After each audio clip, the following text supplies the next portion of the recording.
Pada tahun 589 Masehi, ketika dataran tinggi Rai masih diselimuti kabut dingin dan api suci Zoroastrian terus menyala di kuil-kuil batu, lahirlah seorang anak laki-laki dari keluarga Mihran, salah satu keluarga bangsawan paling tua dan paling dihormati di Kekaisaran Sasania. Anak itu diberi nama Mihran, putra Bahram dari Rai. Sejak malam kelahirannya, para tetua keluarga mengatakan bahwa tangisnya terdengar keras dan panjang, seolah ia sedang memanggil medan perang yang belum pernah ia lihat. Ibunya memeluknya erat sambil berbisik, "Tenanglah, wahai anakku, dunia ini keras, tetapi semoga engkau lebih keras darinya."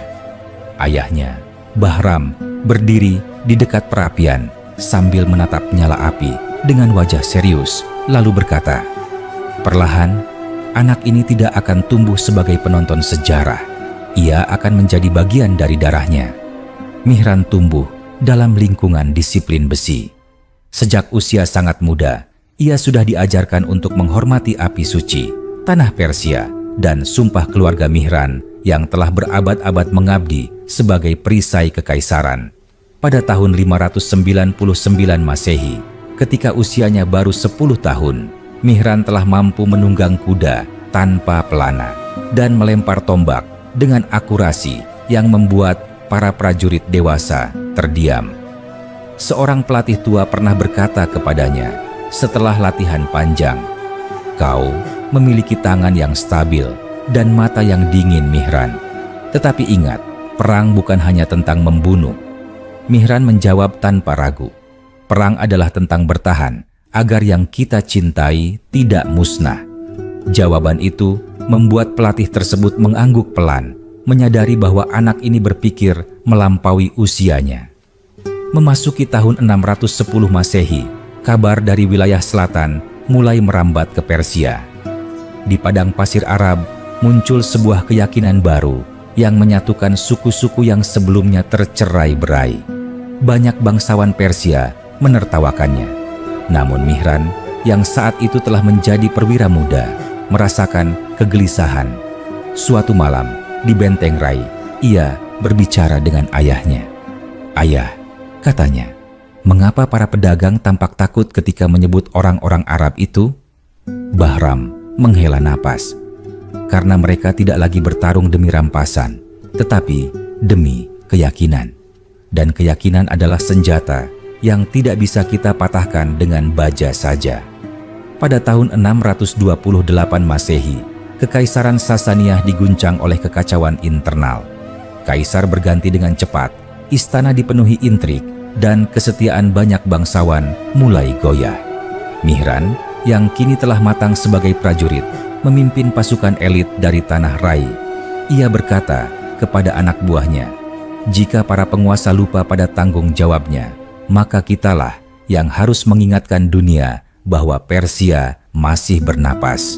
Pasukannya bersumpah setia bukan kepada istana yang rapuh, melainkan kepada tanah air yang telah memberi mereka nama dan kehormatan.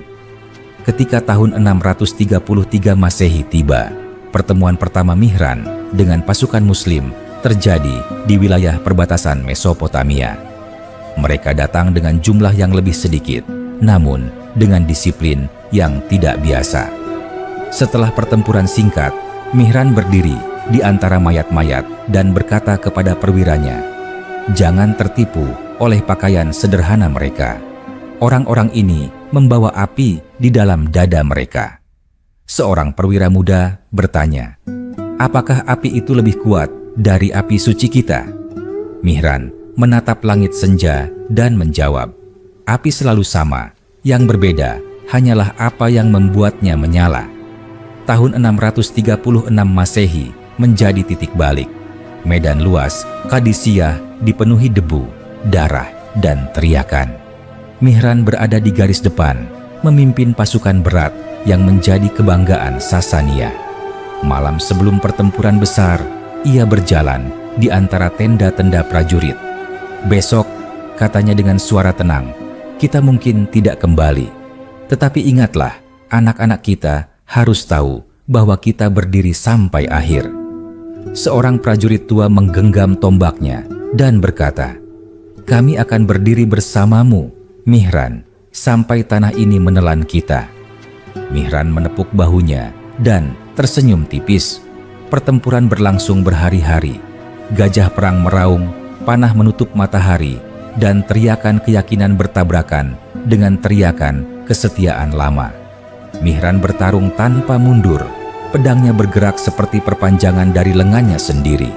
Ia melihat keberanian musuhnya dan merasakan kepedihan melihat pasukannya gugur satu persatu. Dalam kekacauan itu, ia berteriak, "Jangan biarkan ketakutan menguasai kalian. Ingat siapa kita." Namun pada akhirnya, arus sejarah terlalu kuat untuk ditahan oleh satu orang, betapapun gigihnya. Setelah kekalahan besar, pada tahun 637 Masehi, banyak bangsawan memilih melarikan diri atau menyerah. Mihran menolak semua tawaran itu. Di sebuah perkemahan yang sepi, seorang perwira mendekatinya dan berkata, "Kita masih bisa hidup, Mihran."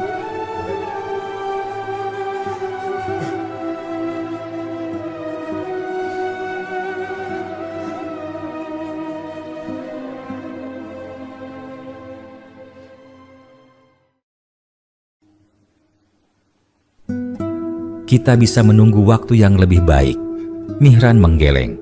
Jika kita hidup dengan meninggalkan kehormatan, maka kita mati setiap hari setelahnya. Pada tahun 638 Masehi, di sebuah lembah dekat Rey, Mihran memimpin sisa pasukannya dalam pertempuran terakhir. Tubuhnya telah dipenuhi luka, napasnya berat, namun matanya masih menyala. Seorang prajurit Muslim mendekatinya dan berkata dengan hormat, "Letakkan senjatamu, engkau telah bertarung dengan gagah." Mihran tersenyum lemah dan menjawab, "Aku lahir dengan pedang di sisiku, dan aku akan mati dengannya." Ia melangkah maju, dan dalam sekejap, pedang menembus tubuhnya. Ia jatuh ke tanah yang telah ia bela seumur hidupnya. Setelah pertempuran usai, bahkan para lawannya mengakui keberaniannya. Mereka menguburkannya dengan penghormatan, dan namanya berbisik dari mulut ke mulut, bukan sebagai simbol kebencian, melainkan sebagai lambang keteguhan. Di Persia, orang-orang tua menceritakan kisah Mihran kepada anak-anak mereka tentang seorang manusia yang berdiri menghadapi perubahan zaman dengan kepala tegak. Darahnya mungkin berhenti mengalir, tetapi kisahnya terus hidup, menunggu untuk diceritakan kembali oleh generasi berikutnya yang akan menghadapi dunia yang sama kerasnya. Setelah Mihran gugur, medan pertempuran itu menjadi sunyi dengan cara yang aneh. Angin lembah Rai berhembus pelan, membawa bau darah, debu, dan besi. Tubuh Mihran terbaring menghadap langit, matanya setengah terbuka, seolah masih mengamati dunia yang terus bergerak meski dirinya telah berhenti.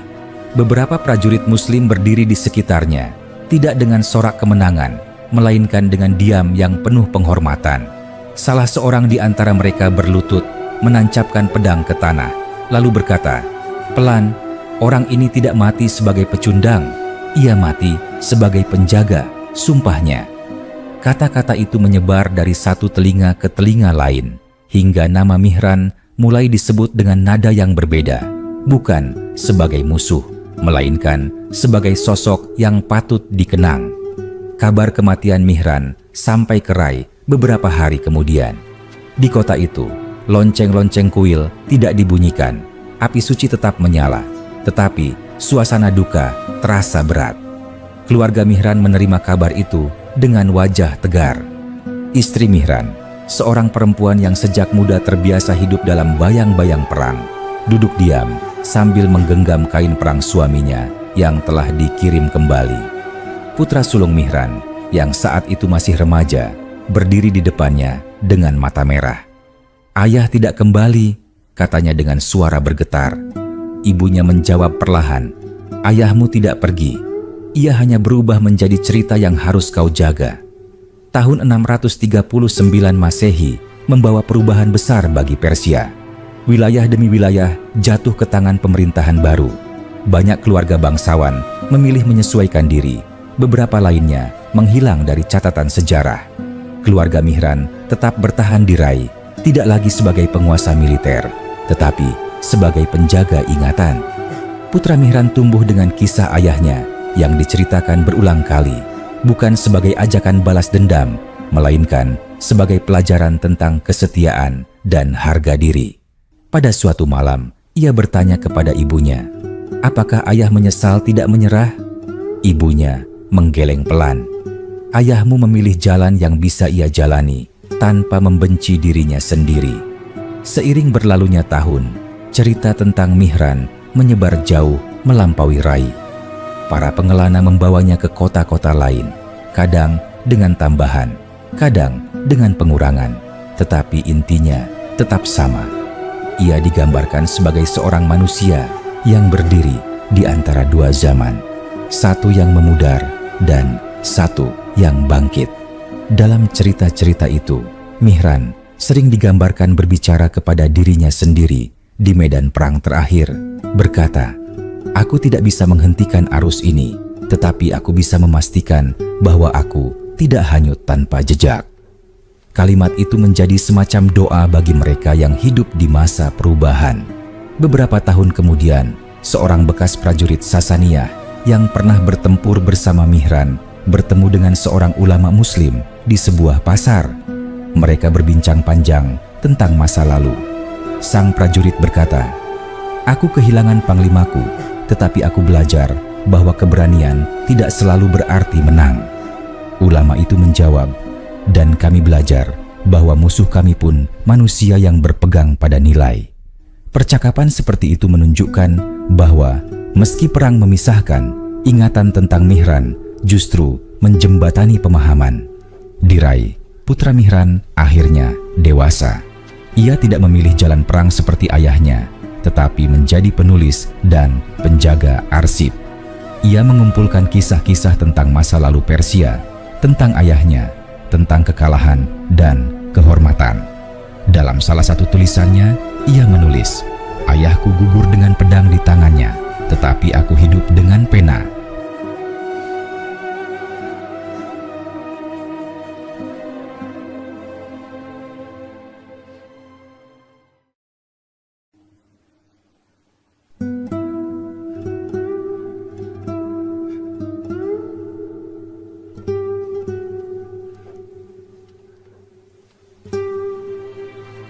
Keduanya adalah senjata, hanya medan perangnya yang berbeda. Tulisan itu disalin dan dibaca oleh banyak orang, memastikan bahwa nama Mihran tidak tenggelam oleh waktu.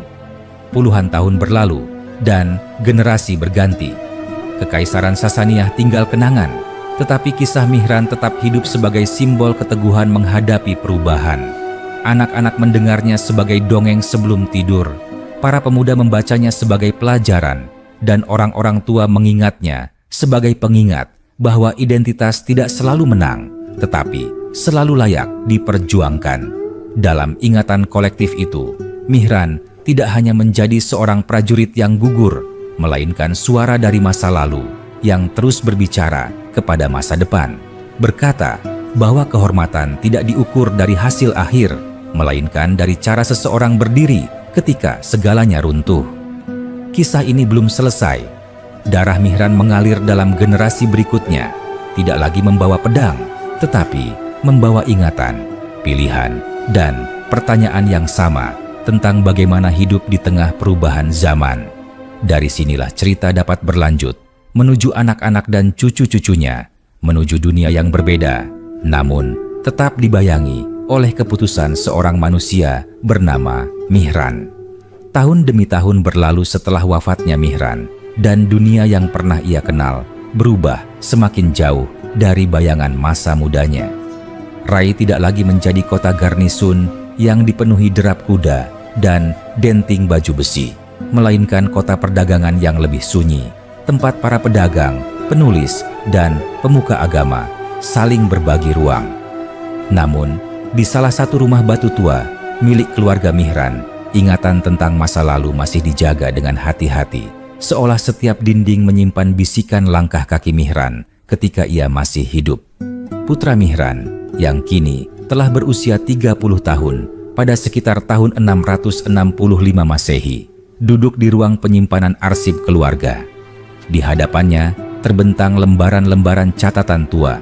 Beberapa ditulis oleh ayahnya sendiri, sebagian lagi oleh kakeknya. Ia membaca perlahan, menyerap kata demi kata. Dalam salah satu catatan, Mihran pernah menulis, "Jika suatu hari pedang-pedang kita berkarat dan baju besi kita menjadi debu, pastikan cerita kita tidak ikut hilang." Kalimat itu membuat putranya terdiam lama. Lalu ia menggulung kembali lembaran tersebut dengan tangan gemetar. Suatu sore, seorang pemuda dari luar Rei datang menemuinya. Pemuda itu berkata, "Aku mendengar engkau menyimpan kisah tentang panglima besar yang gugur di lembah ini.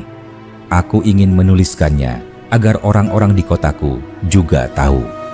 Putra Mihran menatapnya tajam sejenak, lalu bertanya, "Untuk apa kau ingin menuliskannya?" Pemuda itu menjawab jujur, "Agar orang-orang mengerti bahwa sejarah bukan hanya milik para pemenang." Mendengar itu, Putra Mihran mengangguk pelan. "Duduklah," katanya. "Aku akan menceritakan apa yang aku tahu. Tetapi ingat, jangan jadikan ayahku sebagai legenda kosong. Jadikan ia manusia." Cerita tentang Mihran pun kembali mengalir, kali ini melalui suara generasi berikutnya. Ia diceritakan bukan hanya sebagai prajurit, tetapi sebagai anak, ayah, dan manusia yang bergulat dengan ketakutannya sendiri.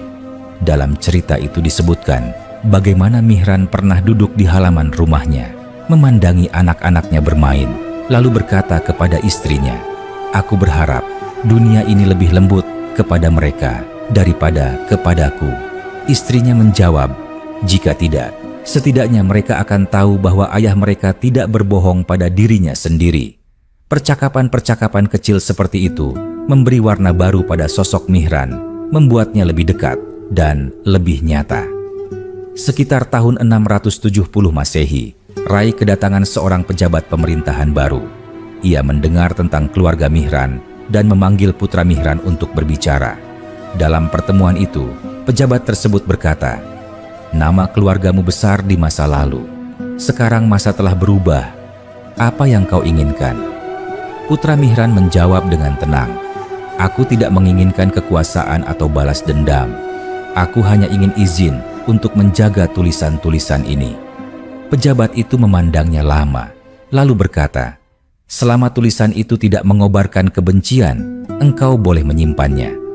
Kesepakatan itu menjadi jembatan rapuh antara masa lalu dan masa kini. Anak-anak putra Mihran tumbuh mendengar kisah kakek mereka.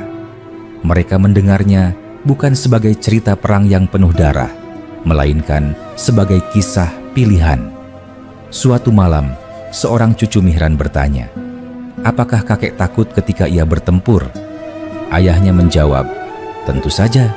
Keberanian bukan berarti tidak takut, tetapi melangkah meski takut." Jawaban itu tertanam dalam benak anak itu, membentuk cara pandangnya tentang dunia.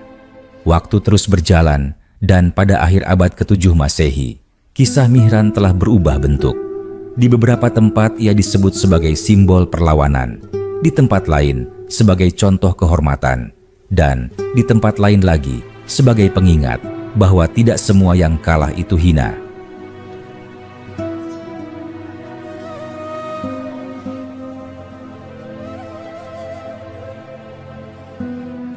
Namun di dalam keluarga Mihran sendiri, kisah itu tetap sederhana. Ia adalah tentang seorang manusia yang melakukan apa yang ia yakini benar, meskipun ia tahu bahwa hasil akhirnya mungkin bukan kemenangan. Pada suatu pagi yang tenang, putra Mihran berjalan keluar kota, menuju lembah tempat ayahnya gugur. Rumput telah tumbuh, menutupi bekas pertempuran, dan hanya sedikit orang yang masih tahu apa yang pernah terjadi di sana. Ia berdiri lama, lalu berkata, pelan seolah berbicara kepada angin, "Ayah, dunia telah berubah, tetapi aku masih di sini. Aku menjaga ceritamu seperti yang kau minta." Tidak ada jawaban, hanya hembusan angin lembut, tetapi baginya itu sudah cukup. Dengan demikian, kisah Mihran tidak berakhir pada kematiannya dan juga tidak berakhir pada anak atau cucunya. Ia terus hidup sebagai benang halus yang menghubungkan masa lalu dan masa depan, sebagai pengingat bahwa di setiap zaman ada manusia yang harus memilih antara menyerah pada arus atau berdiri tegak meski tahu akan tumbang. Dari titik inilah cerita ini dapat terus dilanjutkan, mengikuti generasi demi generasi keluarga Mihran, masing-masing menghadapi dunia mereka sendiri, namun selalu membawa bayangan seorang leluhur yang pernah berdiri di hadapan perubahan dengan keberanian yang sunyi.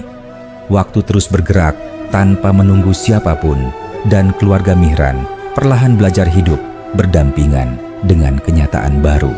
Pada awal abad ke-8 Masehi, Rai telah berubah menjadi kota yang lebih beragam. Bahasa Arab mulai terdengar di pasar, berdampingan dengan bahasa Persia yang lembut dan penuh kenangan. Putra Mihran yang rambutnya kini mulai memutih, sering duduk di sudut pasar hanya untuk mendengar percakapan orang-orang. Ia mendengar para pedagang berbicara tentang negeri-negeri jauh, tentang pemerintahan baru, tentang dunia yang terasa lebih luas daripada masa ayahnya dahulu. Dalam hati, ia sering berkata, "Ayah, dunia yang kau lawan kini menjadi dunia tempat cucu-cucumu tumbuh." Suatu hari, cucu Mihran yang paling tua pulang dengan wajah gelisah. Ia berkata, "Ayah, teman-temanku berkata bahwa masa lalu tidak penting. Mereka bilang kita harus melupakan semuanya agar bisa hidup tenang." Putra Mihran menatap anaknya lama sebelum menjawab. "Melupakan masa lalu memang bisa membuat hidup terasa ringan," katanya pelan. "Tetapi tanpa ingatan, kita berjalan tanpa arah. Kita tidak menyimpan cerita untuk membenci, kita menyimpannya agar tahu siapa diri kita." Anak itu mengangguk meski belum sepenuhnya mengerti, tetapi kata-kata itu tertanam di benaknya. Pada sekitar tahun 720 Masehi, Putra Mihran jatuh sakit. Tubuhnya melemah, tetapi pikirannya tetap jernih. Ia memanggil anak-anaknya ke sisinya dan berkata, "Tulisan-tulisan ini bukan harta untuk disembunyikan, tetapi juga bukan senjata untuk melukai. Jagalah keseimbangannya." Salah satu anaknya bertanya, "Bagaimana jika suatu hari orang-orang melarang kita menyimpannya?" Ia tersenyum lemah. "Jika itu terjadi, hafalkanlah. Selama cerita hidup diingatan, ia tidak bisa dibakar." Beberapa hari kemudian, ia meninggal dunia dengan tenang, meninggalkan beban ingatan kepada generasi berikutnya. Kematian Putra Mihran tidak menghentikan aliran cerita. Justru setelah itu, kisah Mihran semakin sering diceritakan, bukan hanya di dalam keluarga, tetapi juga di antara para penulis dan pemikir. Beberapa di antara mereka melihat Mihran sebagai lambang masa lalu Persia yang anggun namun keras, sementara yang lain melihatnya sebagai contoh tentang bagaimana seseorang bisa tetap bermartabat di tengah kekalahan. Dalam pertemuan-pertemuan kecil, orang-orang berdiskusi. Seseorang berkata, "Jika semua orang kalah bertindak seperti Mihran, mungkin dunia akan lebih mudah berdamai." Yang lain menjawab, "Atau mungkin dunia akan terus berperang." Perbedaan pendapat itu justru membuat kisah Mihran tetap hidup karena ia tidak pernah menjadi jawaban tunggal. Generasi berikutnya dari keluarga Mihran mulai menyebar ke kota-kota lain. Ada yang menjadi pedagang, ada yang menjadi pengajar, ada pula yang memilih hidup sederhana sebagai pengrajin. Dimanapun mereka berada, nama Mihran tetap disebut dengan cara yang berbeda. Seorang cucu perempuan Mihran yang menetap di Isfahan sering menceritakan kisah leluhurnya kepada anak-anak di sekitarnya. Ia berkata, ia bukan pahlawan karena menang, tetapi karena ia tidak mengkhianati dirinya sendiri. Anak-anak mendengarkan dengan mata berbinar, meski mereka tidak sepenuhnya memahami makna kata-kata itu. Sekitar pertengahan abad ke-8 Masehi, seorang sejarawan muda mendengar tentang arsip keluarga Mihran dan datang ke Rai. Ia berbincang dengan salah satu keturunan Mihran yang masih tinggal di sana.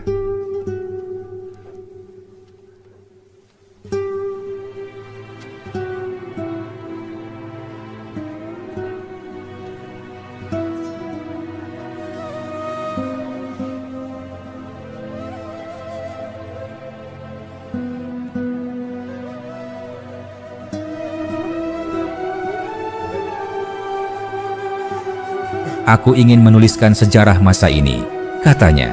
Tetapi aku takut kisah seperti Mihran akan hilang di antara daftar pertempuran dan nama penguasa. Keturunan Mihran itu menjawab, jika kau menuliskannya sebagai angka dan tanggal saja, ia memang akan hilang.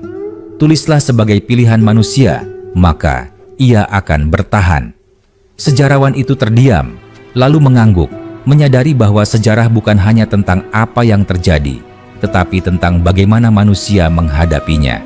Dalam tulisan-tulisan yang mulai beredar, Mihran digambarkan sedang berdiri di persimpangan waktu, satu kaki di masa lalu dan satu kaki di masa depan.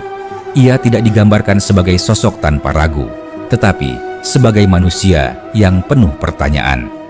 Dalam salah satu kisah, diceritakan bahwa pada malam sebelum pertempuran terakhirnya, Mihran duduk sendirian dan berkata lirih, "Aku tidak tahu apakah aku berada di pihak yang akan dikenang dengan baik, tetapi aku tahu bahwa aku tidak bisa memilih jalan lain." Kalimat itu membuat banyak pembaca terdiam, karena mereka melihat diri mereka sendiri di dalamnya. Seiring berjalannya abad, dunia terus berubah, tetapi benang kisah Mihran tetap terjalin. Ia muncul dalam nyanyian pelan, dalam catatan pinggir buku, dalam percakapan orang-orang tua kepada anak-anak mereka. Bagi sebagian orang, ia hanyalah bayangan samar dari masa lalu. Bagi yang lain, ia adalah pengingat bahwa di balik perubahan besar, selalu ada individu-individu yang memilih berdiri tegak meski tahu akan tumbang. Dengan demikian, cerita ini terus mengalir tanpa benar-benar berakhir. Setiap generasi menambahkan lapisan baru, sudut pandang baru, dan pertanyaan baru. Mihran tetap menjadi titik awal, bukan tujuan akhir. Dari sinilah kisah dapat terus dilanjutkan, mengikuti keturunan-keturunannya yang hidup di dunia yang semakin jauh dari pedang dan medan perang, tetapi tetap dihadapkan pada pilihan-pilihan yang tidak kalah beratnya.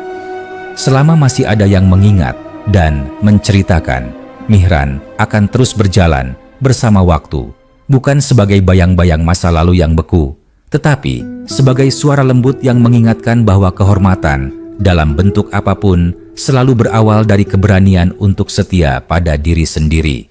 Seiring memasuki akhir abad ke-8 Masehi, nama Mihran tidak lagi disebut dengan suara lantang seperti pada masa-masa awal penaklukan, tetapi justru hidup lebih lama dalam bisikan, ingatan, dan tulisan-tulisan kecil yang berpindah tangan. Keturunan-keturunannya telah menyebar ke berbagai wilayah dan masing-masing membawa potongan kisah yang sama, meski dengan warna yang berbeda. Di antara mereka, ada yang hampir tidak pernah menyebut peperangan, ada pula yang menekankan pilihan terakhir Mihran sebagai pusat dari seluruh cerita. Perbedaan itu tidak memecah kisah, melainkan memperkayanya. Salah satu cicit Mihran, seorang lelaki yang hidup sekitar tahun 780 Masehi, menetap di sebuah kota kecil di jalur perdagangan. Ia bekerja sebagai penyalin naskah. Tangannya terbiasa menulis ayat, puisi, dan catatan sejarah orang lain. Tetapi di malam hari, ia sering membuka gulungan tua yang diwariskan keluarganya. Di sana tertulis kalimat sederhana yang diyakini berasal dari Mihran sendiri. Manusia tidak memilih zaman kelahirannya, tetapi ia memilih caranya berdiri di dalamnya. Setiap kali membaca kalimat itu, ia berhenti menulis sejenak dan menatap lampu minyak, merenungkan hidupnya yang jauh dari medan perang, namun tetap penuh pilihan sulit. Suatu malam, seorang murid muda bertanya kepadanya, "Mengapa engkau menyimpan tulisan-tulisan lama itu? Padahal tidak banyak orang yang tertarik pada kisah kekalahan?" Ia tersenyum dan menjawab, "Karena di dalam kekalahan sering tersembunyi pelajaran yang tidak ditemukan dalam kemenangan." Murid itu mengangguk meski belum sepenuhnya memahami. Namun, kata-kata itu tertinggal di benaknya, sama seperti kata-kata Mihran tertinggal di benak generasi-generasi sebelumnya. Pada masa itu, dunia Islam mulai memasuki fase baru, lebih stabil, lebih terstruktur. Banyak orang Persia menemukan tempat mereka di dalamnya sebagai cendekiawan, seniman, dan penulis. Keturunan Mihran pun tidak terkecuali. Mereka tidak lagi membawa pedang, tetapi membawa bahasa, ingatan, dan kemampuan untuk menjembatani masa lalu dan masa kini. Dalam beberapa tulisan sejarah yang muncul pada masa itu, nama Mihran disebut sepintas, bukan sebagai tokoh utama, melainkan sebagai contoh. Contoh tentang seseorang yang tetap setia pada nilai-nilainya, meski arus zaman berbalik melawannya. Ada pula cerita tentang seorang keturunan Mihran yang suatu hari duduk bersama sekelompok orang dari berbagai latar belakang. Mereka berbincang tentang makna kehormatan. Seseorang berkata, kehormatan adalah menang. Yang lain berkata, kehormatan adalah bertahan hidup. Keturunan Mihran itu berkata pelan, bagi keluargaku, kehormatan adalah tidak menyangkal pilihan yang telah kita buat.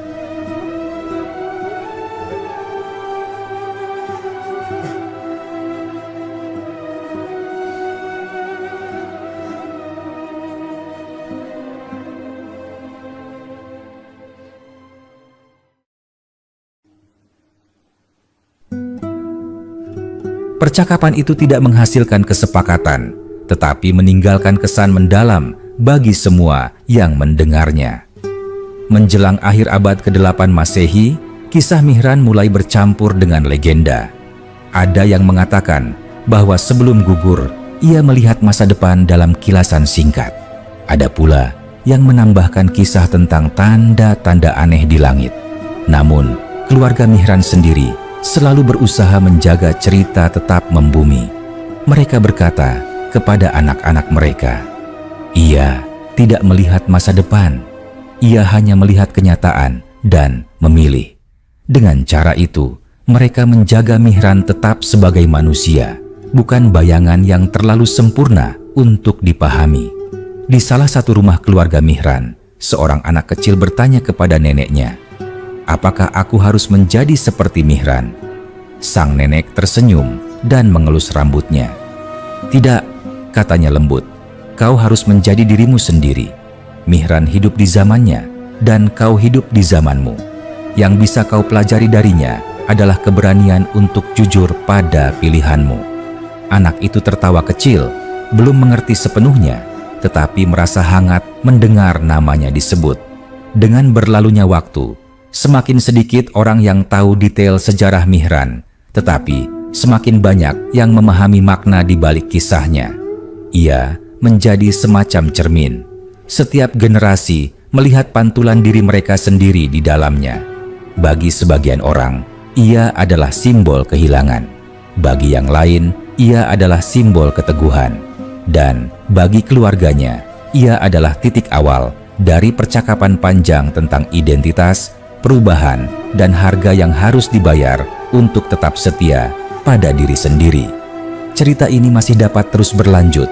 Ia dapat bergerak ke abad-abad berikutnya, mengikuti keturunan Mihran yang hidup di bawah dinasti-dinasti baru, menghadapi tantangan yang berbeda, namun tetap membawa satu pertanyaan yang sama. Bagaimana hidup dengan utuh di dunia yang terus berubah? Selama pertanyaan itu masih diajukan, selama ada yang mau mendengarkan dan menceritakan kembali, kisah Mihran akan tetap berjalan, tidak sebagai catatan mati di lembar sejarah, tetapi sebagai aliran sunyi yang terus menyertai langkah manusia dari satu zaman ke zaman berikutnya. Memasuki abad ke-9 Masehi, dunia yang dihuni keturunan Mihran semakin jauh dari suara pertempuran yang pernah membentuk leluhur mereka.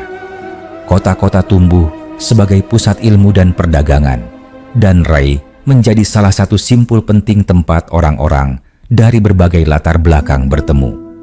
Di tengah perubahan itu, nama Mihran tetap hidup secara diam-diam, seperti batu dasar yang tidak terlihat tetapi menopang bangunan ingatan keluarga.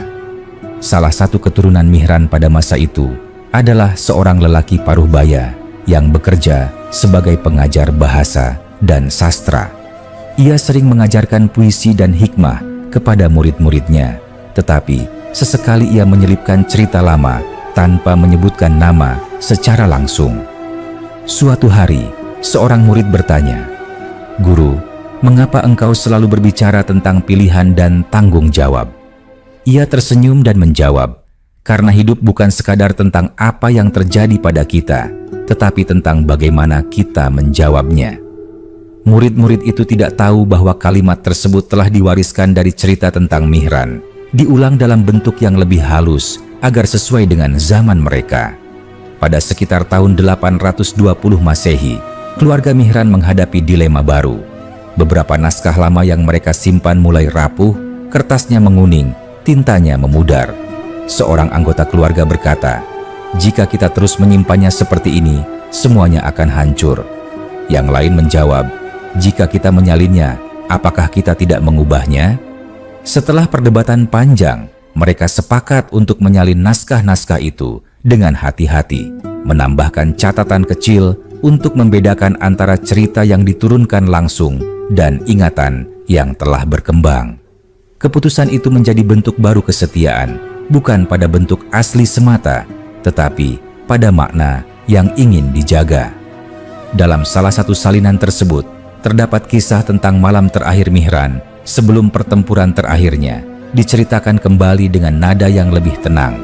Dikatakan bahwa ia duduk sendirian dan mendengar suara angin di antara tenda-tenda, lalu berkata, pelan kepada dirinya sendiri, bahwa hidupnya mungkin tidak akan panjang, tetapi ia berharap ceritanya bisa jujur. Bagi para pembaca di abad ke-9, kisah itu terasa dekat. Mereka pun hidup di masa yang tidak selalu pasti, meski tanpa denting pedang. Beberapa dekade kemudian, salah satu keturunan Mihran melakukan perjalanan jauh ke barat untuk berdagang. Di sana ia bertemu orang-orang yang sama sekali tidak mengenal Persia lama. Ketika ditanya dari mana asalnya, ia menjawab, "Aku berasal dari tanah yang telah belajar bagaimana menerima perubahan." Seorang lawan bicaranya tertarik dan bertanya lebih jauh. Dalam percakapan panjang di tepi jalan, ia menceritakan tentang seorang leluhur yang memilih bertahan meski tahu dunia sedang berubah.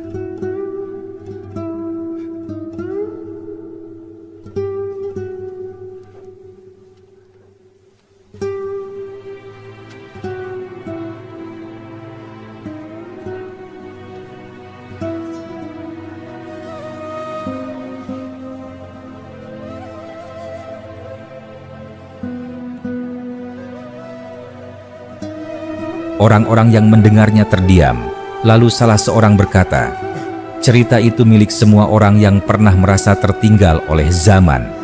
Sejak saat itu, kisah Mihran tidak lagi sepenuhnya milik satu keluarga atau satu tempat. Pada pertengahan abad ke-9 Masehi, seorang penulis mencatat kisah Mihran dalam bentuk yang lebih filosofis. Ia menulis bahwa Mihran adalah contoh tentang batas kemampuan manusia menghadapi arus besar sejarah. Tulisan itu dibaca oleh banyak orang dan menimbulkan diskusi. Ada yang berkata, ia seharusnya menyesuaikan diri. Ada pula yang berkata, justru karena ia tidak menyesuaikan diri, kita masih membicarakannya. Perdebatan itu membuat nama Mihran kembali muncul ke permukaan, tidak sebagai simbol perang, tetapi sebagai simbol pilihan. Di dalam keluarga Mihran sendiri, cerita itu terus berubah seiring bertambahnya jarak waktu. Anak-anak tidak lagi menghafal detail pertempuran, tetapi mereka mengenal satu nilai utama, yaitu kejujuran pada diri sendiri.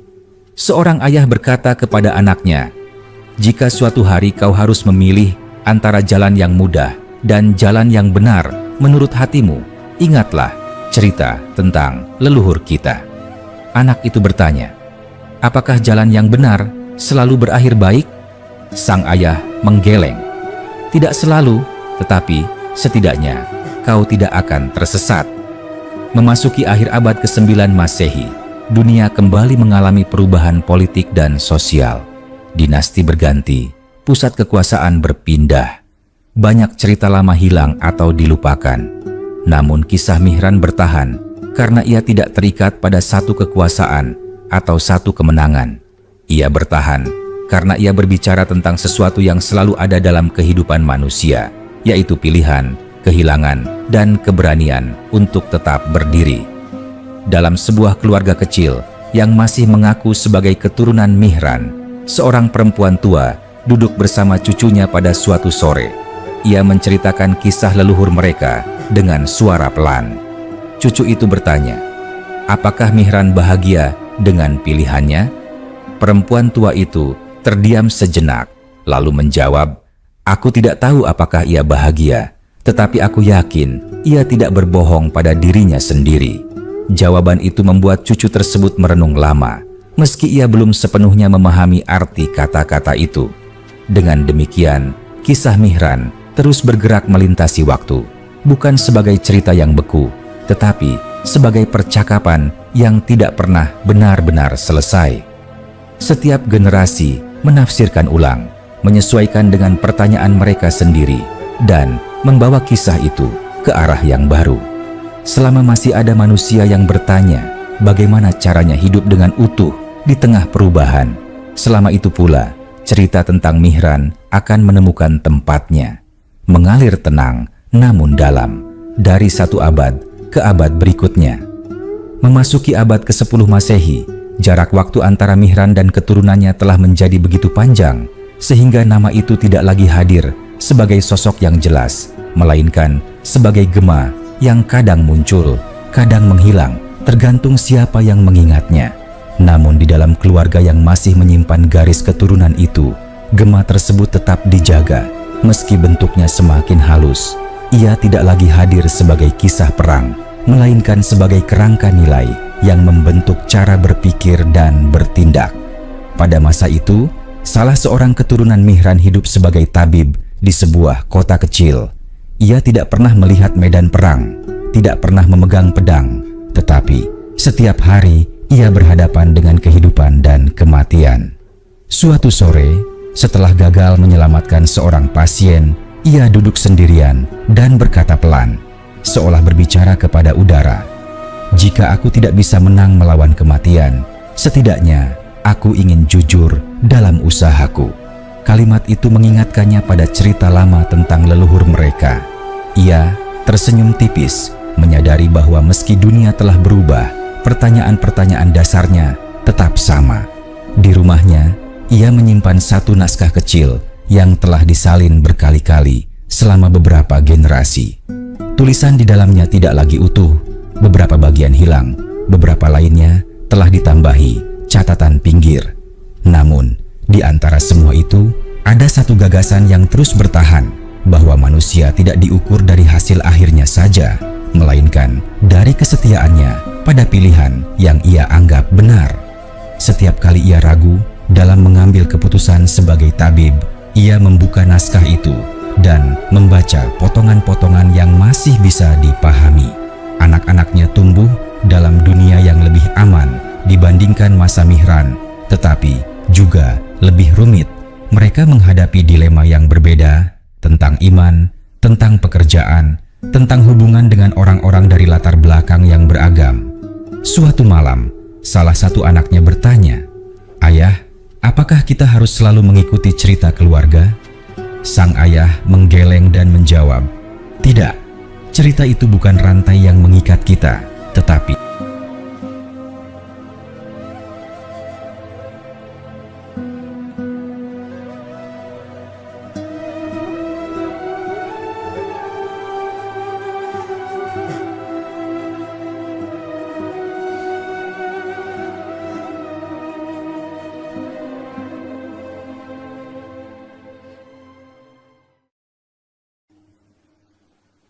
Kau boleh melihatnya atau tidak, tetapi ia akan selalu ada.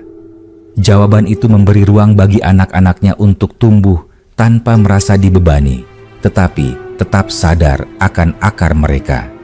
Seiring waktu, beberapa keturunan Mihran mulai meragukan keakuratan cerita yang diwariskan. Mereka bertanya-tanya, apakah Mihran benar-benar seperti yang digambarkan, ataukah ia telah diubah oleh ingatan dan kebutuhan setiap generasi. Perdebatan itu tidak pernah benar-benar diselesaikan. Namun, justru disitulah kekuatan kisah tersebut. Ia tidak menuntut kepercayaan mutlak, melainkan mengajak dialog. Ia membuka ruang bagi pertanyaan, bukan menutupnya dengan jawaban pasti. Pada pertengahan abad ke-10 Masehi, seorang penulis menemukan salah satu versi kisah Mihran dan menuliskannya kembali dalam bentuk refleksi. Ia tidak mencoba menegaskan kebenaran sejarahnya, tetapi menggunakan cerita itu sebagai titik awal untuk membahas hubungan manusia dengan perubahan. Tulisan itu dibaca oleh banyak orang dan memicu percakapan panjang. Ada yang berkata bahwa kisah itu terlalu melankolis. Ada pula yang berkata bahwa justru disitulah letak kejujurannya. Mihran kembali hadir, bukan sebagai figur sejarah yang kaku, tetapi sebagai alat berpikir. Dalam keluarga Mihran sendiri, cerita itu terus mengalami penyederhanaan. Anak-anak tidak lagi mengingat nama tempat atau tahun-tahun tertentu. Mereka hanya mengingat satu sosok leluhur yang memilih untuk tidak berbohong pada dirinya sendiri. Seorang ibu berkata kepada anak perempuannya, "Kau tidak harus menjadi kuat seperti Mihran. Kau hanya perlu jujur pada apa yang kau yakini." Anak itu mengangguk, merasa bahwa cerita itu tidak menuntutnya menjadi sesuatu yang besar, melainkan menjadi sesuatu yang tulus. Menjelang akhir abad ke-10 Masehi, dunia kembali berubah dengan cepat. Pusat-pusat kekuasaan bergeser, ilmu berkembang, dan manusia semakin sering berpindah tempat. Dalam arus itu, kisah Mihran semakin jarang disebut secara eksplisit. Namun, nilai yang terkandung di dalamnya telah menyatu dengan cara hidup keturunannya. Ia tidak lagi berdiri sebagai cerita terpisah, tetapi sebagai nada dasar dalam kehidupan sehari-hari, terdengar samar namun konsisten. Suatu ketika, seorang keturunan Mihran yang telah lanjut usia duduk bersama cucunya.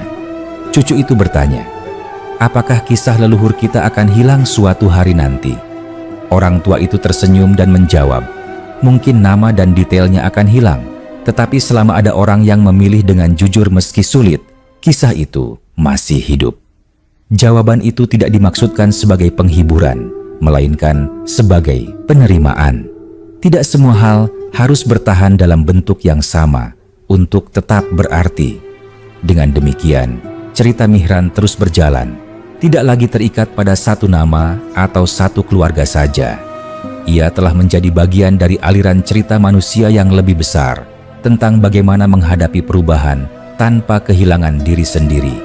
Ia tidak menuntut untuk selalu diingat, tetapi selalu siap muncul kembali ketika seseorang bertanya, "Di tengah dunia yang berubah, apa artinya berdiri dengan utuh?"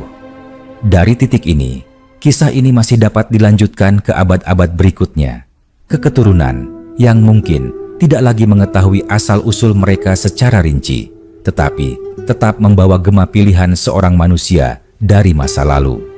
Selama gema itu masih ditemukan dalam keputusan-keputusan kecil dan besar, selama itu pula cerita tentang Mihran akan terus bergerak bersama waktu, tanpa akhir yang pasti. Abad ke-11 Masehi datang tanpa tanda yang jelas bagi keluarga yang masih menyimpan garis keturunan Mihran. Tidak ada perayaan, tidak ada penanda khusus, hanya pergantian musim yang terus berulang. Namun di balik kehidupan yang tampak biasa itu, gema kisah lama masih bergerak, semakin dalam, semakin menyatu dengan cara orang-orang itu memandang hidup. Mihran tidak lagi dibicarakan sebagai sosok tertentu, melainkan sebagai ukuran batin, semacam pertanyaan sunyi yang muncul ketika seseorang dihadapkan pada pilihan yang tidak mudah. Di sebuah kota yang kini jauh dari Rai, seorang keturunan Mihran hidup sebagai pedagang kain. Setiap hari, ia menimbang untung dan rugi, kejujuran dan kesempatan. Suatu hari, ia menemukan bahwa salah satu mitranya menipunya. Ia bisa membalas dengan cara yang sama dan mendapatkan keuntungan besar, atau ia bisa pergi dengan kerugian. Malam itu, ia duduk sendiri di ruang belakang tokonya, mengingat cerita yang pernah didengarnya sejak kecil. Ia tidak mengingat nama Mihran dengan jelas, tetapi ia mengingat satu gagasan, bahwa hidup yang dijalani dengan kebohongan akan terasa panjang dan berat. Keesokan harinya, ia memilih pergi. Keputusannya membuat hidupnya lebih sulit untuk sementara waktu, tetapi ia tidur dengan perasaan ringan. Tanpa ia sadari, disitulah kisah Mihran hidup kembali, bukan dalam kata-kata, tetapi dalam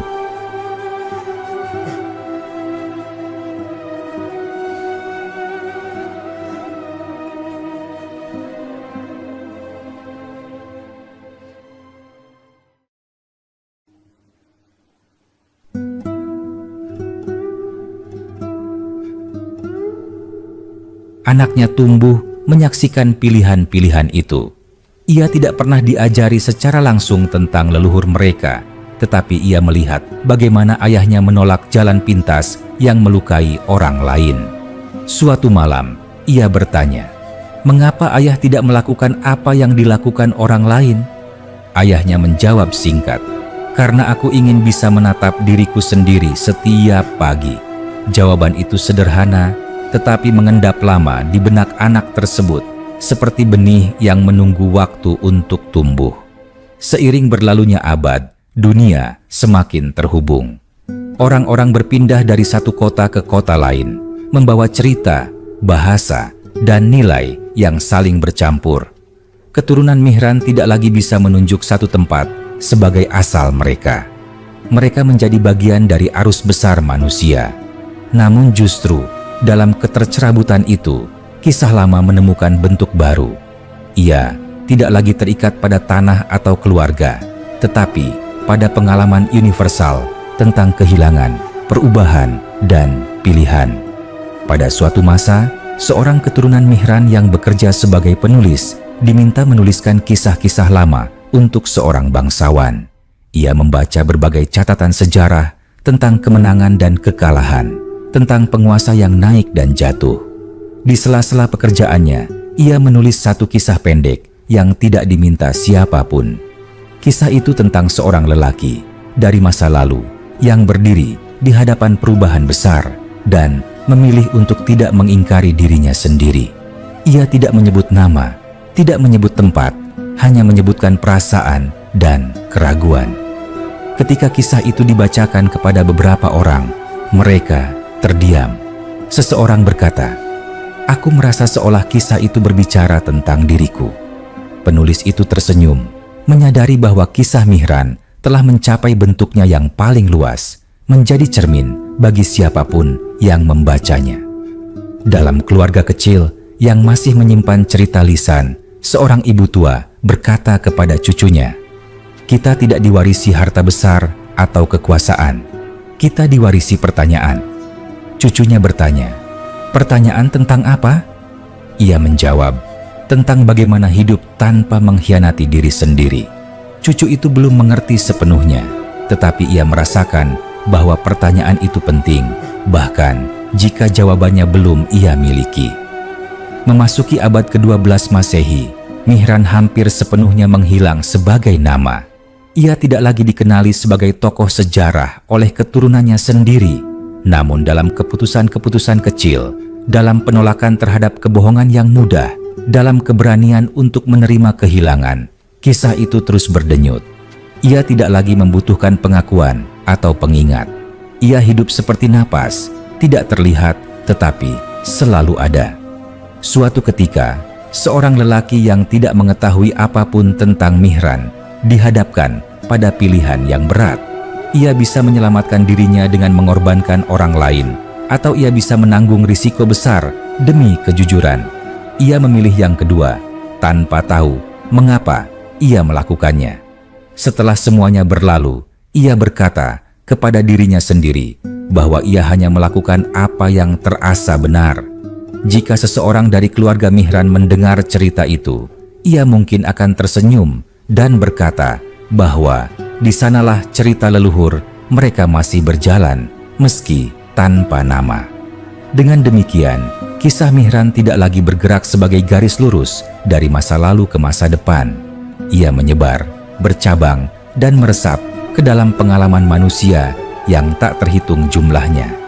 Ia menjadi bagian dari kisah besar tentang bagaimana manusia bertahan sebagai dirinya sendiri di tengah perubahan yang tak terelakkan. Selama masih ada manusia yang berhenti sejenak dan bertanya apakah pilihan mereka jujur atau tidak, selama itu pula gema Mihran akan terus terdengar, lembut namun teguh, melintasi waktu tanpa perlu dikenali. Cerita ini masih dapat dilanjutkan tanpa batas karena ia tidak lagi bergantung pada satu tokoh atau satu keluarga. Ia hidup dalam setiap keputusan yang dibuat dengan kesadaran dan keberanian. Dan di sanalah, jauh di balik lapisan sejarah dan ingatan, Mihran terus berjalan, bukan sebagai sosok yang dikenang, tetapi sebagai suara yang menemani manusia ketika mereka berdiri sendirian di hadapan pilihan hidup mereka. Waktu terus mengalir melewati abad ke-12 Masehi tanpa pernah menoleh ke belakang. Dunia menjadi semakin padat oleh manusia. Gagasan dan perubahan yang datang silih berganti. Perang tetap ada, tetapi tidak lagi seperti perang yang dihadapi Mihran berabad-abad sebelumnya. Kini konflik sering tersembunyi dalam hukum, perdagangan, keyakinan, dan kata-kata. Namun esensinya tetap sama. Manusia terus diuji oleh pilihan yang memaksa mereka menentukan siapa diri mereka sebenarnya.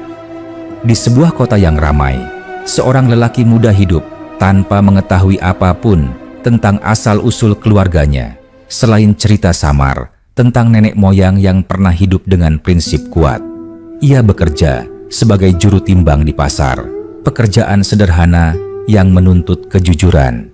Setiap hari, ia berdiri di balik meja kayu, menimbang barang-barang orang lain.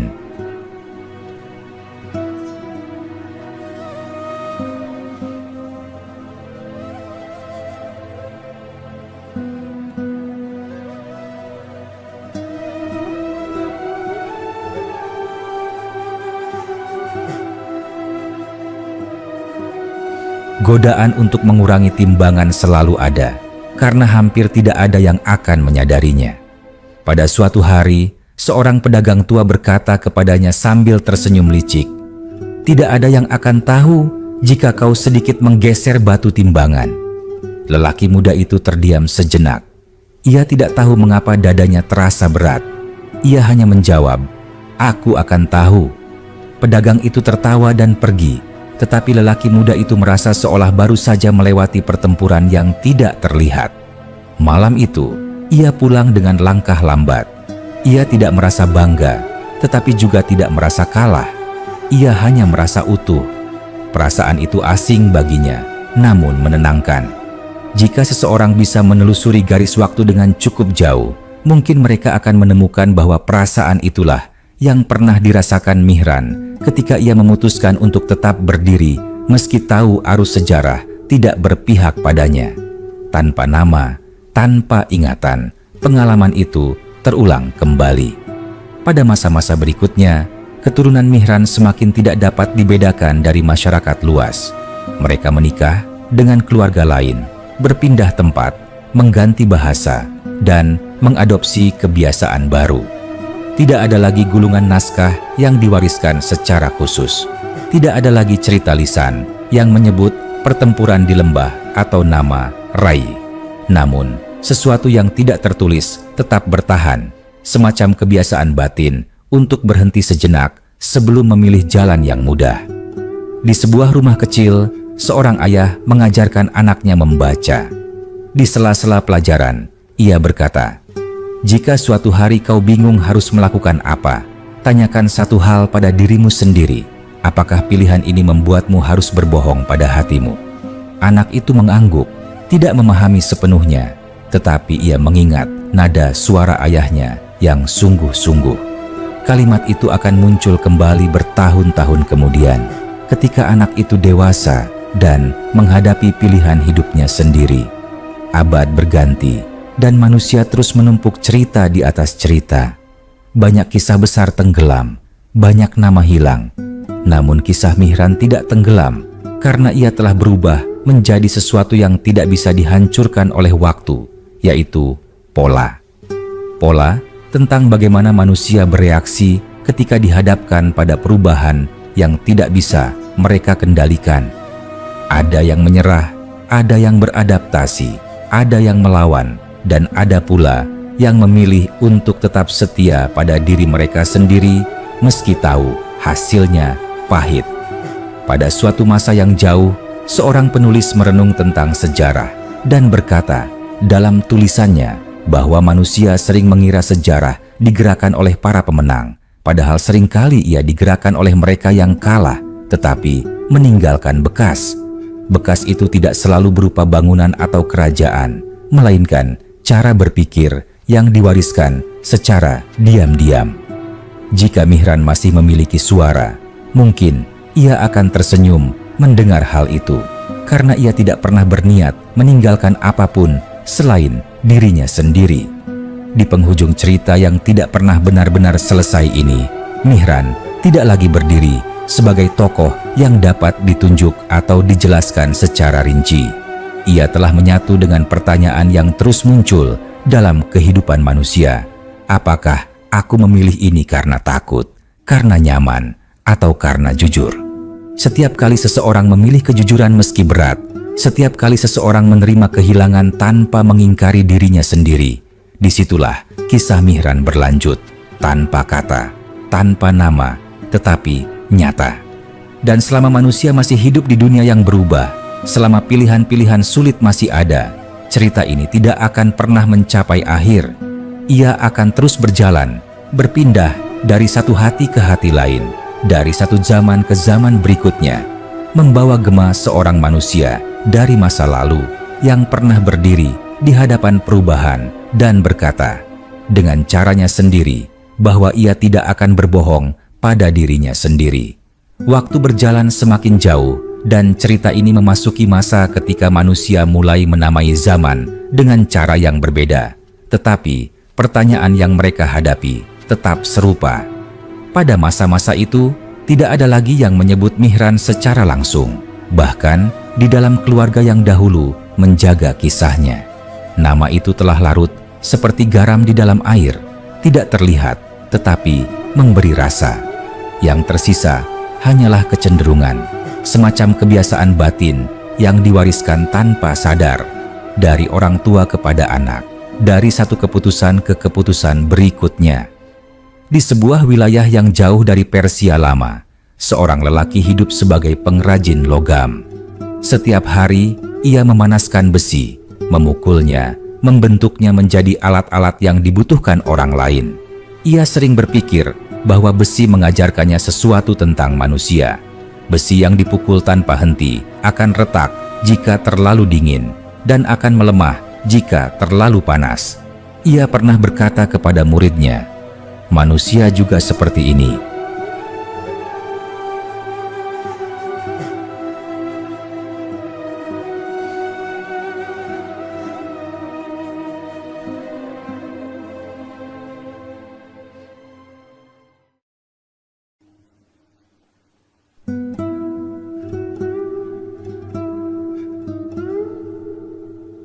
Terlalu keras pada diri sendiri membuat kita patah.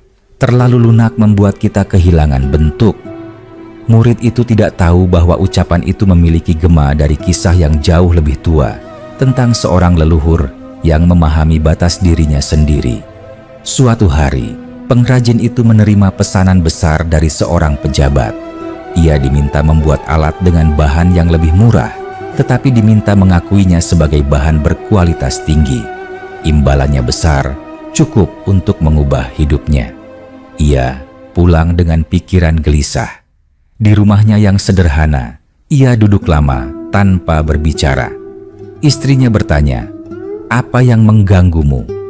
Ia menjawab pelan, "Aku bisa membuat hidup kita lebih mudah, tetapi aku harus berbohong pada pekerjaanku." Istrinya tidak memberi nasihat panjang. Ia hanya berkata, "Apapun yang kau pilih, pastikan kau masih mengenali dirimu sendiri setelahnya."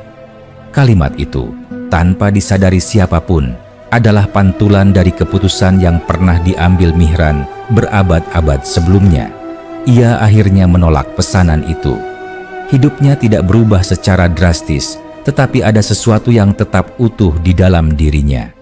Muridnya melihat keputusan itu dan belajar tanpa diajari secara langsung. Bertahun-tahun kemudian, murid itu menghadapi pilihan serupa dan teringat gurunya. Dengan cara itulah, kisah lama terus bergerak, berpindah dari satu orang ke orang lain, tanpa membutuhkan nama atau silsilah. Di tempat lain, seorang perempuan hidup sebagai pengajar anak-anak. Ia tidak tahu apapun tentang Mihran, tetapi ia sering menceritakan kepada murid-muridnya bahwa keberanian tidak selalu berbentuk teriakan atau perlawanan terbuka. Kadang, katanya, keberanian adalah mengatakan tidak ketika semua orang mengharapkanmu mengatakan ya. Anak-anak mendengarkan sambil bermain, tidak menyadari bahwa mereka sedang menerima inti dari sebuah kisah yang telah berjalan berabad-abad. Seiring dunia memasuki masa yang semakin cepat berubah, manusia semakin sering merasa terdesak untuk menyesuaikan diri. Banyak yang berhasil, banyak yang tersesat. Dalam kekacauan itu, kisah Mihran menemukan tempatnya yang paling sunyi tetapi paling dalam. Ia tidak hadir sebagai ajakan untuk melawan perubahan, melainkan sebagai pengingat bahwa menyesuaikan diri tidak harus berarti menghapus diri sendiri. Pesan itu tidak tertulis dimanapun secara jelas, tetapi muncul dalam bisikan hati ketika seseorang berhenti sejenak sebelum mengambil jalan yang mudah. Ada masa ketika seseorang berdiri di hadapan pilihan yang tidak akan dicatat oleh sejarah. Tidak ada saksi, tidak ada penghargaan, tidak ada hukuman yang terlihat. Hanya ada dirinya sendiri dan konsekuensi yang akan ia bawa sepanjang hidupnya.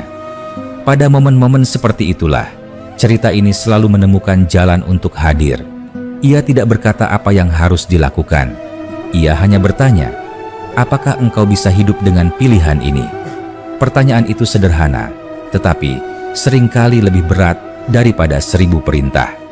Jika seseorang mencoba menelusuri asal-usul pertanyaan itu, ia mungkin akan tersesat di antara lapisan waktu. Ia mungkin menemukan catatan tentang peperangan lama, tentang runtuhnya kekaisaran, tentang seorang prajurit yang gugur di lembah yang kini telah berubah menjadi ladang sunyi. Namun bahkan jika semua itu hilang, pertanyaan itu tetap ada, berdiri sendiri, bebas dari nama dan tempat. Dengan demikian, kisah Mihran tidak pernah benar-benar berakhir, tetapi juga tidak pernah benar-benar dimulai kembali. Ia mengalir seperti sungai bawah tanah, tidak terlihat di permukaan, tetapi memberi kehidupan pada tanah di atasnya. Setiap kali seseorang memilih kejujuran meski sulit, setiap kali seseorang menolak kenyamanan yang mengharuskannya mengingkari diri sendiri, disitulah sungai itu muncul sejenak, memberi tanda bahwa ia masih ada. Dan mungkin di masa yang sangat jauh dari sekarang, ketika semua nama telah berubah dan semua peta telah digambar ulang, seseorang akan berdiri sendirian di hadapan pilihan hidupnya. Ia tidak akan tahu apapun tentang Mihran, tentang Rai, atau tentang pertempuran-pertempuran lama. Namun ia akan merasakan tarikan halus di dalam dirinya, dorongan untuk memilih dengan jujur meski dunia tidak menuntutnya. Pada saat itulah, tanpa disadari oleh siapapun, cerita ini akan berlanjut sekali lagi, seperti yang telah dilakukannya selama berabad-abad.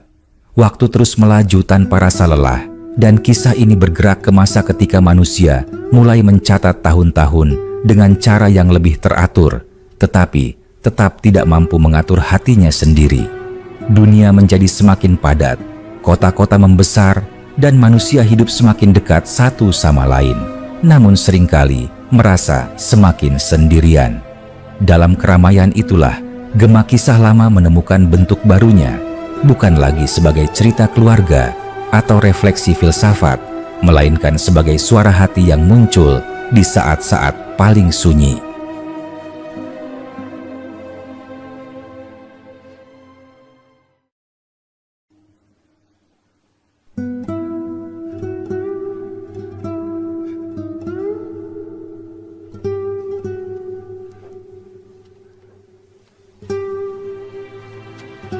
Di sebuah kota besar yang dipenuhi suara pasar dan bengkel, seorang lelaki paruh baya bekerja sebagai pencatat pajak.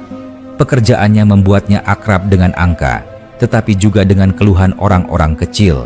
Setiap hari, ia melihat bagaimana satu keputusan kecil di atas kertas bisa menentukan apakah sebuah keluarga makan dengan cukup atau harus menahan lapar. Aturan memberinya ruang untuk menafsirkan angka-angka itu, sedikit saja, tanpa ada yang benar-benar memperhatikan. Rekan-rekannya sering berkata, semua orang melakukan ini, tidak ada yang dirugikan secara langsung. Ia mengangguk di luar, tetapi di dalam dadanya ada sesuatu yang selalu menolak untuk diam. Suatu malam, setelah hari yang panjang, ia duduk sendirian di rumahnya. Ia menatap tangannya sendiri dan bertanya, tanpa suara, jika aku terus melakukan ini, siapa aku 10 tahun dari sekarang? Pertanyaan itu tidak datang dari buku atau ajaran siapapun. Ia muncul begitu saja, seperti gema dari masa yang sangat jauh. Keesokan harinya, ia mulai mencatat dengan lebih jujur, meski tahu langkah itu akan membuat hidupnya lebih sulit. Ia tidak merasa heroik, ia hanya merasa tidak lagi terpecah di dalam dirinya. Tanpa pernah tahu, ia baru saja menghidupkan kembali kisah yang telah berjalan sejak masa Mihran, anaknya yang tumbuh melihat ayahnya hidup dengan sederhana namun tenang, bertanya suatu hari, "Mengapa kita tidak pernah menjadi kaya seperti yang lain?" Ayahnya tersenyum tipis dan menjawab, "Karena aku memilih tidur tanpa harus berdebat dengan diriku sendiri." Anak itu belum mengerti sepenuhnya, tetapi ia menyimpan jawaban itu, seperti orang menyimpan benih yang belum tahu kapan akan ditanam. Seiring waktu, manusia mulai berpindah lebih cepat, membawa cerita ke tempat-tempat yang semakin jauh. Bahasa berubah, nama berubah, bahkan ingatan kolektif tentang masa lalu seringkali terpotong-potong. Namun, pola tetap bertahan. Dimanapun manusia dihadapkan pada pilihan antara kenyamanan dan kejujuran, kisah lama menemukan jalannya. Kadang ia hadir sebagai rasa tidak nyaman yang samar, kadang sebagai keyakinan yang tenang, tetapi selalu sebagai undangan untuk berhenti sejenak dan menimbang diri sendiri. Di sebuah tempat lain, seorang perempuan muda hidup sebagai penerjemah. Ia menjembatani bahasa dan budaya, tetapi sering merasa terjepit di antara tuntutan yang saling bertentangan. Suatu hari, ia diminta mengubah makna sebuah pesan agar terdengar lebih menguntungkan bagi pihak yang kuat. Ia tahu tidak ada yang akan mengetahui perubahan kecil itu. Ia juga tahu bahwa perubahan itu akan mengubah nasib banyak orang. Malam itu, ia tidak bisa tidur. Di tengah kegelisahan, ia merasakan sesuatu yang sulit dijelaskan, seolah ada garis yang tidak boleh ia lewati, meski tidak ada hukum tertulis yang melarangnya. Ia menolak permintaan itu. Konsekuensinya berat, tetapi ia tidak menyesal. Ia tidak tahu bahwa ia sedang berjalan di jalur yang sama dengan seseorang dari berabad-abad lalu yang pernah berdiri di hadapan perubahan besar dan memilih untuk tidak mengingkari dirinya sendiri. Kisah ini, jika masih layak disebut kisah, tidak lagi membutuhkan tokoh utama. Ia hidup di antara manusia biasa, di dalam keputusan-keputusan yang tidak pernah dicatat oleh sejarawan. Ia muncul dalam keheningan setelah pilihan dibuat, dalam rasa lega atau perih yang mengikuti. Ia bukan hadiah, bukan pula hukuman, melainkan cermin yang menunjukkan kepada seseorang siapa dirinya sebenarnya. Jika seseorang bertanya, di mana Mihran sekarang? Jawabannya tidak akan ditemukan di makam atau buku sejarah. Ia ada di dalam setiap momen ketika seseorang menolak menjadi lebih kecil dari dirinya sendiri demi keuntungan sesaat. Ia ada dalam keberanian sunyi yang tidak disaksikan siapapun. Ia ada dalam kejujuran yang tidak menghasilkan pujian. Di sanalah kisah ini terus bergerak tanpa perlu diingat, tanpa perlu disebutkan. Dan mungkin suatu hari nanti, ketika dunia kembali berubah dengan cara yang tidak bisa dibayangkan sekarang, seseorang akan merasa terasing di tengah perubahan itu. Ia akan berdiri di hadapan pilihan yang tampak kecil, tetapi terasa berat. Ia tidak akan tahu mengapa ia berhenti sejenak sebelum memilih. Ia hanya akan tahu bahwa ada sesuatu di dalam dirinya yang meminta kejujuran. Pada saat itulah, tanpa suara dan tanpa nama, cerita ini akan melangkah satu langkah lagi ke depan, seperti yang telah dilakukannya sejak lama. Waktu terus meluas seperti lingkaran di air, dan kisah ini melangkah ke masa ketika manusia mulai merasa bahwa perubahan bukan lagi sesuatu yang datang sesekali, melainkan keadaan yang menetap. Dunia bergerak cepat, aturan berganti sebelum sempat dipahami sepenuhnya, dan banyak orang hidup dengan perasaan bahwa mereka selalu tertinggal setengah langkah dari zamannya sendiri. Dalam keadaan seperti itu, gema kisah lama tidak memudar, justru menemukan ruang baru untuk berbicara dengan cara yang lebih sunyi dan lebih pribadi.